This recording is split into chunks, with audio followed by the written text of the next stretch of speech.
शुभ सकाळ पिलामाने केमती अछ भल अछ ताहले पाठ पढ़िबा तो ठीक अच्छे। आज आम तृतीय क्लास रो से 4 नंबर पाठ माटी आम माँ माटी आम माँ आम आवृत्ति करवा ता संगे तार सार कथा मध्य आम टिके टिके बुझिबा। आरंभ करबा ना ठीक अछि। माटीरू हुए माठिया पुणी माटीरू दीप सरा माटीरू दीप सरा माटीरू हुए टेकी पलम माटीरे दिया परा माटीरे दिया परा। सतरे माटी होछि माँ माटी होछि सर्वं सहा। ए माटीरे अछि ममता माटीरे अछि क्षमता माटी सृष्टि करे समता। ए माटी हसिले हसुछि फूल माटी कांदिले झरुछि झरणा आ माटी थरिले माड़ी आसुछि भूमिकंप। ए माटी होछि आम जीवन। ए माटी हमको अनेक किछि देइछि। ए माटी को आपणार करी कुंभार पुओ गरा माठिया सरा माटी दीप इत्यादि केते कोन तैयारी करी ता जीविका निर्वाह करे।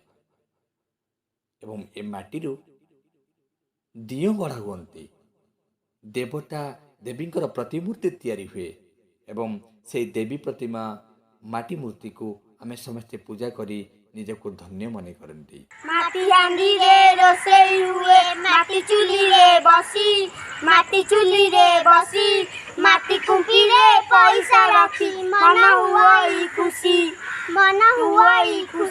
हाँ पिला माने या निराट सत जे आमर पूर्वज माने माटी हांडी को माटी चुली उपरे बसई खाद्य प्रस्तुत करुले। माटी हांडी रे तैयारी खाद्य तार वासना आउ तार स्वाद सतरे नियारा। माटी हांडीर खाद्य थरे जी खाई ना तार सबुदिन निश्चय मन रहिबो। आउ गोटे मजा कथा से अतीत कथा आमको जदि आम बापा माँ टंकाटे पैसा दियंती दुईटी आठिणी दियंती आमे कौन करूँ ना गोटे माटी कुंपी किणी से माटी कुंपी रे आठिणीटे गलई दौलु आउ आठिणीटे आमे चॉकलेट खाऊलु। तो से बहुत खुशी अनुभव करूँ। कहबार तात्पर्य पिला माने एई माटी कुंपी जहाँकि माटीर जन्म माटी कुंपी आमको पिलाटी दिनरू संचय करिवार कायदा मध्य शिखाइथिला। सेइथिमे ए माटी होछि महान। माटी को खोली पाउरे आमे कोइला हीरा सुना कृषक भाई खेतरु नीति फलाए केते दाना हाँ पिला माने आउ गोटे कथा ए माटी मा ता गर्भरे आम पाई अनेक किछि मूल्यवान संपद साइती कर रखिछि। ए माटी को आमे खोलिले सुना पाऊ ए माटी को आमे खोलिले हीरा पाऊ ए माटी को आमे खोलिले कोइला जहाँकि कला हीरा बा कृष्ण हीरक नाम रे परिचित ताहा भी पाऊ। एमिति अनेक किछि मूल्यवान संपद आमको माटी देई हमर अर्थनीति को सुदृढ़ करि परिछि। सेथिपई मो मतरे ए माटी होछि आम समस्तक पई कामधेनु सदृश्य। तेणु तांकु नमन करिबा हमर समस्तकर परम कर्तव्य। आउ ए माटी मा को कर्षण करी आम कृषक भाई मुंडर झाल को टुंडेर मारी आम समस्तकर पेट को दाना जोगाउछि। सबुज शस्य क्षेत्र रे से सुना फलाउछि। से आम समस्तक पई भात हांडी साजिछि। सेथिपई एई परिप्रेक्षी रे माटी को नमन करिबा संगे संगे आमे कृषक भाई की मध्य निश्चय सलाम देबा। माटी बुकुरे बहई नई सागर मिसे जाई माटी परसे राई जहसे पराण निये मोही। हाँ पिला माने एई माटी उपरे कुळु कुळु नादरे बही जाए झरणा। एई माटी उपरे केते केते नदी बही जाई शेषरे सागर रे मिसिचंती।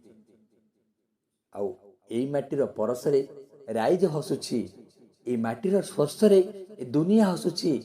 ଏ ମାଟିର ସ୍ପର୍ଶରେ ଆମ ସମସ୍ତଙ୍କ ପ୍ରାଣ ଉଲ୍ଲସିତ ହେଉଛି।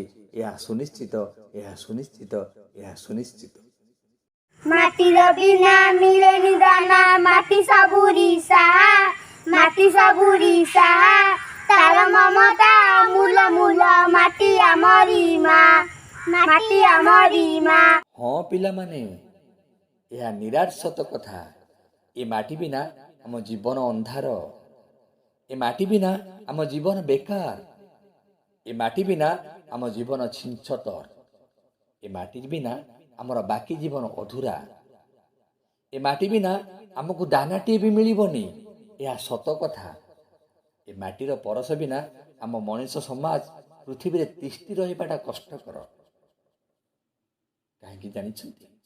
ଏ ମାଟି ହେଉଛି ଆମ ମା। ଏ ମାଟି ହେଉଛି ଆମ କାମଧେନୁ। ଏ ମାଟି ଚାହିଁଲେ ଆମ ପେଟକୁ ଦାନା ମିଳିବ। ଆଉ ଏ ମାଟିର ମମତା ଏତେ ମହାନ। ଏ ମାଟିର ମମତା ଯଦି ନଈଟିଏ ହୁଏ, ଆମେ ଯଦି ତାର ଧାରଟିଏ ହେଇଯିବା, ତାହେଲେ ଆମେ ବଞ୍ଚିଯିବା। ଏ ମାଟିର ମମତା ଯଦି କାଗଜଟିଏ ହୁଏ, ତାହେଲେ ଆମେ ଯଦି ଗାରଟିଏ ହୋଇଯିବା, ଆମେ ବର୍ତ୍ତିଯିବା। ଏ ମାଟିକୁ କେବେ ମଧ୍ୟ ଆମେ ଭୁଲିବାନି। ଏ ମାଟିର ମମତାକୁ କେବେ ମଧ୍ୟ ଆମେ ଭୁଲିବାନି। ଏ ମାଟିର ଜୟଗାନ ସଦାସର୍ବଦା କରୁଥିବା, ତାହେଲେ ଆମର ଜୀବନ ଧନ୍ୟ ହେବ। ଆମର ମଣିଷ ଜୀବନଟା ଧନ୍ୟ ହେବ। ଆମ ମଣିଷ ଜନ୍ମ ସାର୍ଥକ ହେବ। କେବେ?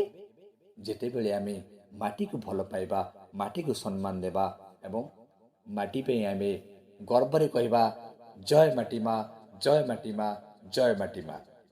ଧନ୍ୟବାଦ।